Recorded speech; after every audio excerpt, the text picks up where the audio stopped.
Hello everyone. তো এই ভিডিওতে আমরা ভ্যারিয়েবল নেমিং রুলস নিয়ে আলোচনা করব। এখানে যে নেমিং রুলসগুলো নিয়ে কথা বলবো এগুলো কোনো পার্টিকুলার ডেটা টাইপের জন্য না, বরং এগুলো যে কোনো টাইপের ভ্যারিয়েবলের জন্যই ইফেক্টিভ। হ্যাঁ, তো এখানে চারটা রুলস নিয়ে কথা বলবো। প্রথমেই আছে অ্যালাউড ক্যারেক্টার্স। তো আমরা জানি যে ভ্যারিয়েবলের নেমগুলো আমরা আমাদের ইচ্ছা মতো দিতে পারি, তবে অল্প কিছু রুলস আমাদের ফলো করতে হবে। এখানে অ্যালাউড ক্যারেক্টার্সের মধ্যে বলা আছে কোন ক্যারেক্টারগুলো আমরা ভ্যারিয়েবল নেমের মধ্যে ইউজ করতে পারি।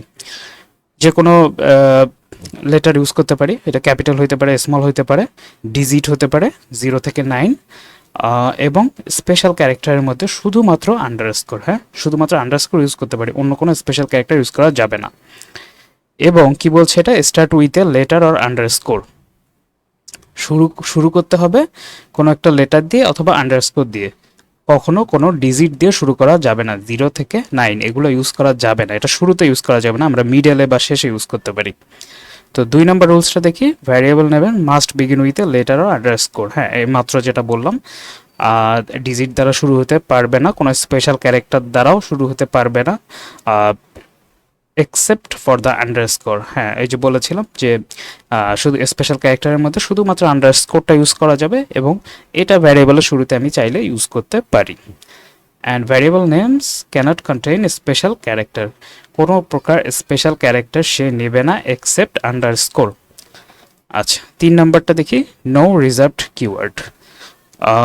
নো রিজার্ভড কিওয়ার্ড কি, এর আগে আমি আলোচনা করেছি কিওয়ার্ড দিয়ে। হ্যাঁ, যেমন আইএনটি একটা কিওয়ার্ড, নেম স্পেস একটা কিওয়ার্ড, রিটার্ন একটা কিওয়ার্ড।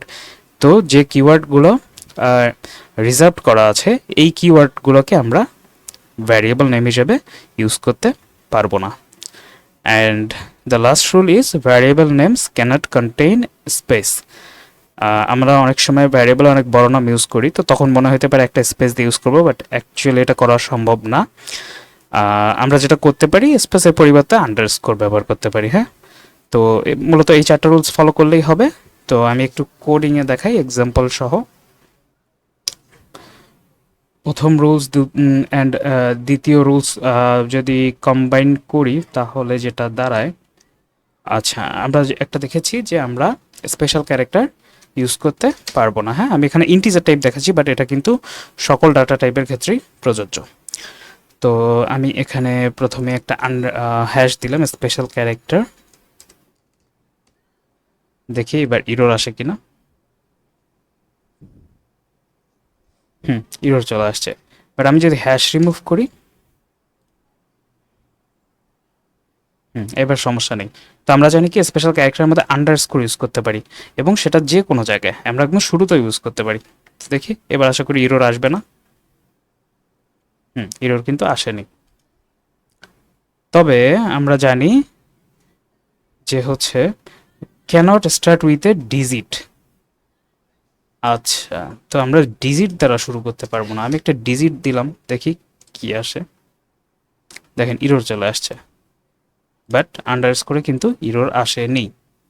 তবে ডিজিটটা আমি যদি মিডলে দেই অথবা শেষে দিলেও একই কথা, সেক্ষেত্রে কিন্তু কোনো সমস্যা নেই। তো শুরু করার ক্ষেত্রে আমাকে কোনো একটা লেটার ইউজ করতে হবে অথবা আন্ডারস্কোর, কোনো ডিজিট ব্যবহার করতে পারবো না। ডিজিট আমি মিডলে অথবা শেষে যে কোনো জায়গায় ব্যবহার করতে পারি। আর একটা কথা বলেছিলাম যে স্পেস থাকা যাবে না, তাই না?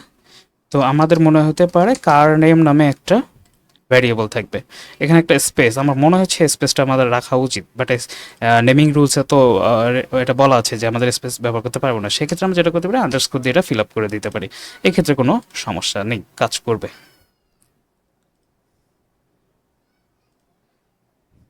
আর আমাদের কিওয়ার্ডগুলো ব্যবহার করতে পারবো না, এটা নিয়ে আমি আগের ভিডিওতে বলেছি, তাই এটা নিয়ে আর বলছি না কথা।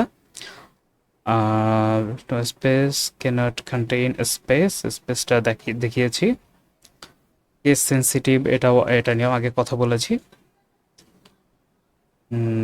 তো মোটামুটি এগুলোই হচ্ছে রুলস।